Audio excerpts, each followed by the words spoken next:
আমি দেখলাম কয়েকদিন আগে বিএনপির ওয়েবসাইটে 2 দিন আগে বা হয়তো গতকাল আপনি একটা ভিডিও আপলোড করেছেন যে যখন ওখানে আওয়ামী লীগ নেত্রী একটা ইন্টারভিউ দিচ্ছেন, তো ওনাকে আবেদ খান প্রশ্ন করেছেন আপনারা জামাতের সাথে গিয়ে আন্দোলন করলেন কেন?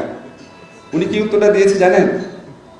স্ট্রেইট বলেছে মানুষের ভোটাধিকার প্রতিষ্ঠা করার জন্য আন্দোলনে গেছি জামাতের সাথে, অস্বীকার করে নাই। এবং উনি বলেছেন আওয়ামী লীগ তার আদর্শ থেকে বিচ্যুত হয় নাই। সহজ কথা। এর আগে একটা পত্রিকায় দেখেছি উনি বলেছেন যে উনি শুধু আওয়ামী লীগের নেত্রী না, সকল বিরোধী দলের নেত্রী। বিরোধী দল বলতে তখন জামাতকেও বুঝিয়েছেন। নিজামীকে পাশে নিয়ে উনি সংসদ থেকে পদত্যাগ করেছেন, সাংবাদিক সম্মেলন করেছেন। আপনাদের বিরুদ্ধে এই যে নিরন্তর প্রচারণা হয় বিএনপি জামাত, কথা বলি বিএনপি জামাত বিএনপি জামাত, আপনারা কোনোদিন এই জিনিসগুলা ডকুমেন্টেড করে সাথে সাথে বলতে পেরেছেন যে আওয়ামী লীগ জামাতের বিরুদ্ধে আমাদের রুখে দাঁড়াতে হবে, আওয়ামী লীগ জামাতের বিরুদ্ধে লড়তে হবে? ওরা তো আপনাদের চেয়ে বেশি জামাতের সাথে গেছে, যায় নাই? ওদের রাষ্ট্রপতি পদপ্রার্থী গোলাম আজমের পা ছুঁয়ে সালাম করে নাই, একসাথে সংসদ থেকে পদত্যাগ করে নাই, একসাথে এর সাথে সাথে ইলেকশন যায় নাই। এই নেগেটিভগুলা কি আপনারা স্ট্রংলি বাংলাদেশের সাধারণ মানুষের কাছে বলতে পেরেছেন? বাংলাদেশে বিএনপি জামাত ইকুয়েটেড হয়ে গেছে কেন? বিএনপি জামাত গোষ্ঠীর বিরুদ্ধে রুখে দাঁড়াতে হবে। আপনারা কি এটা কাউন্টার ন্যারেটিভ তৈরি করতে পেরেছেন? ওই ভিডিওটা পরশুদিন আপলোড হয়েছে কেন? 1996-এর ভিডিওটা বিএনপির ওয়েব পেজে পরশুদিন আপলোড হয়েছে কেন? সবই তো পাওয়া যায়, আপনাদের ওয়েবসাইটে গেলে এগুলি পাওয়া যায় না কেন? আপনাকে কি চিন্তা করে দেখেছেন? একটা দল মানে কি শুধু জনসভায় ভাষণ দেওয়া, লোক জমায়েত করা, মানুষকে সংগঠিত করা না? এখন তো ন্যারেটিভের যুগ, বয়ানের যুগ। ওই বয়ানের বিরুদ্ধে শক্ত বয়ান, সত্যি বয়ান তৈরি করেছেন।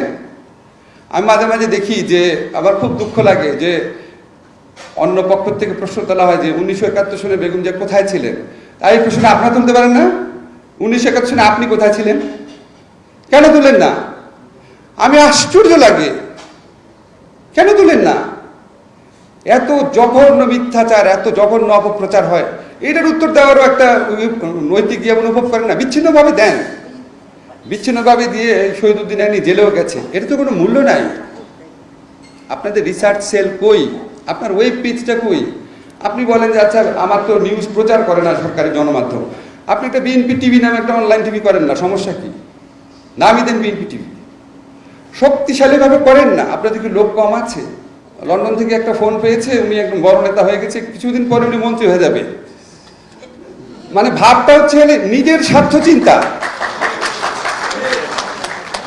আরে বেগম জিয়া কি নিজের স্বার্থ চিন্তা করে রাজনীতি করেছিলেন? কি বেগম জিয়া রাজনীতি করেন? আমরা তো দূর থেকে দেখেছি। উনি যখন এরশাদের বিরুদ্ধে আন্দোলন করেছিলেন, উনি স্বার্থ চিন্তা করেছিলেন? এটা তো উনি আগেই আপোষ করতে পারতেন। উনি যখন আপনার 111 গভর্নমেন্ট ছিল, ওইটার সাথে তো প্রথম আপোষ করতে তো ওনার কাছেই গিয়েছিল, করেছেন? আপনারা কে কি সাফার করেছেন? অবশ্যই আপনাদের অনেক নেতাকর্মী জীবন হারিয়েছেন, with due respect to them, আমি তাদের কথা বলছি না, অন্য যারা মোটামুটি ভালো অবস্থানে আছেন, আপনাদের তো ওনার স্যাক্রিফাইসটা চিন্তা করেন। তা আপনি প্রথমে ডিসাইড করেন আপনি কি আন্দোলনটা করছেন, নেতৃত্ব দিচ্ছেন, নেতা হচ্ছেন নিজের জন্য নাকি দেশের জন্য, দেশের মানুষের ভোটাধিকার প্রতিষ্ঠা করার জন্য। যখন এইভাবে চিন্তা করা যাবে আমি দেশের মানুষের ভোটাধিকার প্রতিষ্ঠার আন্দোলন করছি, তখন বেগম জিয়ার প্রতি আপনাদের সত্যিকারের রেসপেক্ট প্রতিফলিত হবে।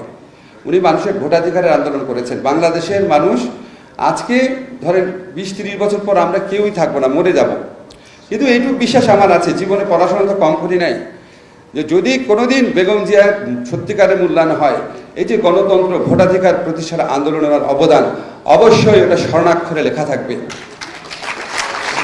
তাকে ভালোবাসলে, বাংলাদেশের মানুষকে মুক্ত করতে চাইলে, স্বার্থহীনভাবে দেশের জন্য এই জনগণের ভোটাধিকার প্রতিষ্ঠান আন্দোলনের জন্য কাজ করেন। কে কি নেতা হলেন, কে কি পদ পেলেন, সেগুলির চেয়ে অনেক বড় কথা। সরি, আমার ছোট মুখে অনেক বড় কথা বললাম, যদি ভুল হয় মাফ করবেন।